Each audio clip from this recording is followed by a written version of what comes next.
Para siyang LED na flat screen na malaki. Pero ito naman ay cortina. Para siyang ano rin to guys, Chinese din ang gumawa. Kung paalala ko lang yung gumawa sa kabilang, ganito rin ang side niya, ganito rin yung kabila, no, yung papuntang Santa Cruz Church.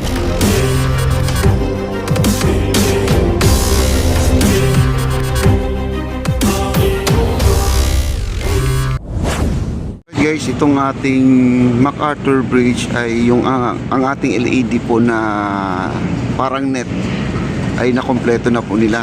Ngayon po ay nagkakabit na po sila doon sa may kabila. Magkabilaan pala ito. Ito almost done na po ito at pinifix na po nila yung ibabaw, yung banat niya at saka yung mga wirings. Yung mga wirings halos andito na lang po, ililigpit na po yan. Yun po ay halos connection na po lahat yan, no? Yung mga wirings natin. Yun, no? Ganda guys, oh.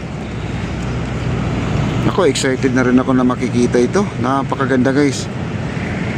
Ang laki ng LED nila, no? Ang laki ng butil, no? Yung butil ng kanilang LED. Ayun, no? Close up pa natin. Napakaganda ito guys. Abang-abangan po natin to kasi magkakaroon pa tayo ng ano dito, tinatawag natin na opening ng ating MacArthur LED lights, no? Magkakaroon tayo dito. Ito po ay pinifix na po nila, oh, na nakikita nyo naman. Ngayon, naglipat na po sila doon sa kabila. Sa kabila, yung kanilang scaffolding ay nagtatanggal na po sila, no? Nagtatanggal yung iba, yung kabila, tinatanggal na. Kompleto na po hanggang sa dulo itong ating ano, ang ating LED, no? At kompleto na po. Napakaganda talaga dito guys, grabe.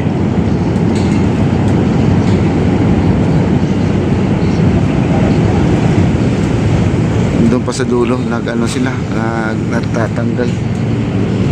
Grabe. Ano rin to guys, Chinese din ang gumawa. Kung paalala ko lang, yung gumawa doon sa ating Jones Bridge, 'di ba, napakaganda ng ating Jones Bridge, mga ilaw din 'yon. Ang ginamit sa Jones Bridge parang ano siya, yung spotlight, no?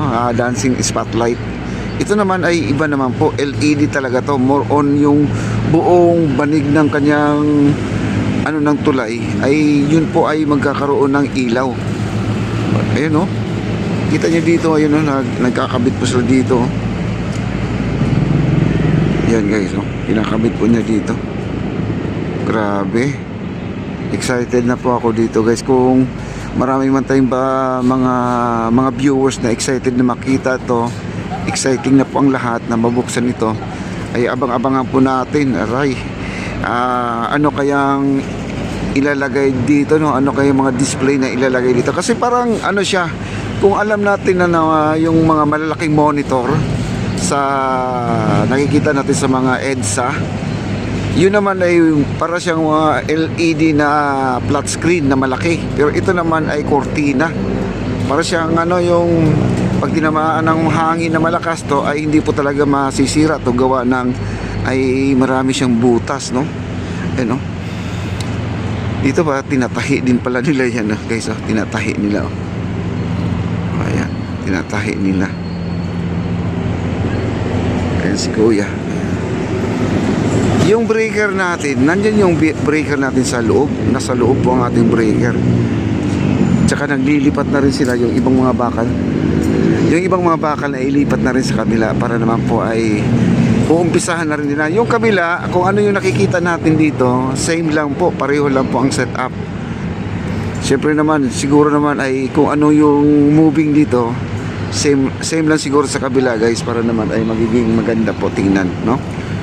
Sabi ko nga nung isang araw, baka yung kabila ay hindi na po nilalagyan ng ganito, gawa ng meron po tayong LRT1 doon na malaking poste na nakaharang, nakabalandra, baka naman na hindi po makikita yung buong design, no? Pero ngayon guys, naglipat na raw sila, kaya pupuntahan po natin sa kabila, titingnan po natin. Kita nyo naman guys, ang ginagamit po nila dito, yung kable, yung hindi siya tali na ordinary. Kung alam mo yung ginagamit sa zipline na tali, yun po ang ginagamit nila dito. Napakatibay pero maninipis lang siya. Yung ginagamit na tali sa gym, ganyan po ang ginagamit nila, no? Ayan, oh. Napakaganda nito guys, grabe. Kauna-unahan pong mangyayari ito sa sa Maynila, sa Pilipinas, itong ganitong klaseng pailaw, no? Ayan, no? Nila, binabanat nila yung yung LED para naman hindi siya magsiswing-swing, no? Ayan, no? Ganding, no? Ayan. Lahat pala may mga clip, tawag na clip ba yata yan? Yung kung saan sinusuksok yung yung ilaw ay yung kuryente doon sa PVC para safe na kung masasagi man ng tao ay hindi po makikita, no? Ayan, at mayroong malaking barge, ayun, no, hinihila-hila ng barge guys, oh.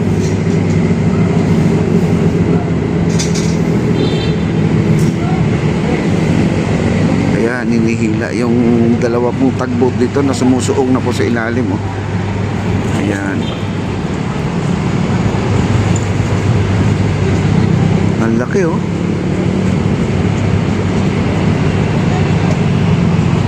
Okay, balik po tayo dito sa ating update. Excited na po ang lahat na makita po ito, na mabuksan na sa opening guys dito, at ako po ay pupunta talaga dito kasi gusto ko talaga, kahit yung rehearsal nila, di ba magkakaroon sila ng testing dito, dito rin tayo mag-update din tayo, at ito ay mangyayari ay computerized na po ito. Bahala na po ang computer magra-run nito, kagaya doon sa ating Jones Bridge na may oras na po siya. Pagdating ng Sabado at saka Linggo alas 7 ng gabi ay gumagana na po ang ating ang ating spotlight, no? Yan, no?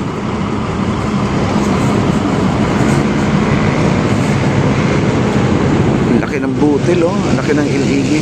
Paano kaya kung yan ay napupundi, no? Pwede siguro papalitan o no?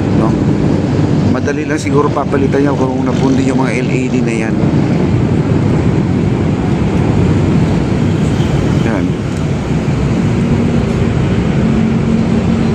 Okay.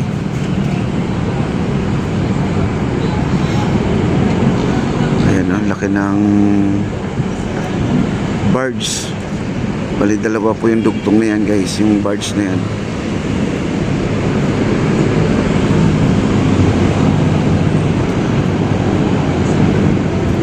At abangan na lang po natin guys, ito ay patapos na rin sila.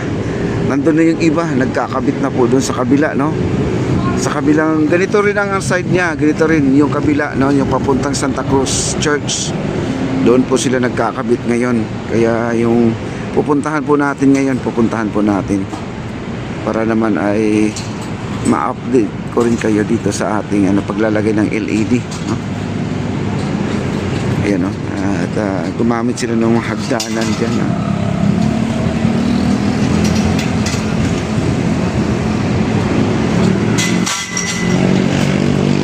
Tanggal sila, nagbabaklas na. Ayan.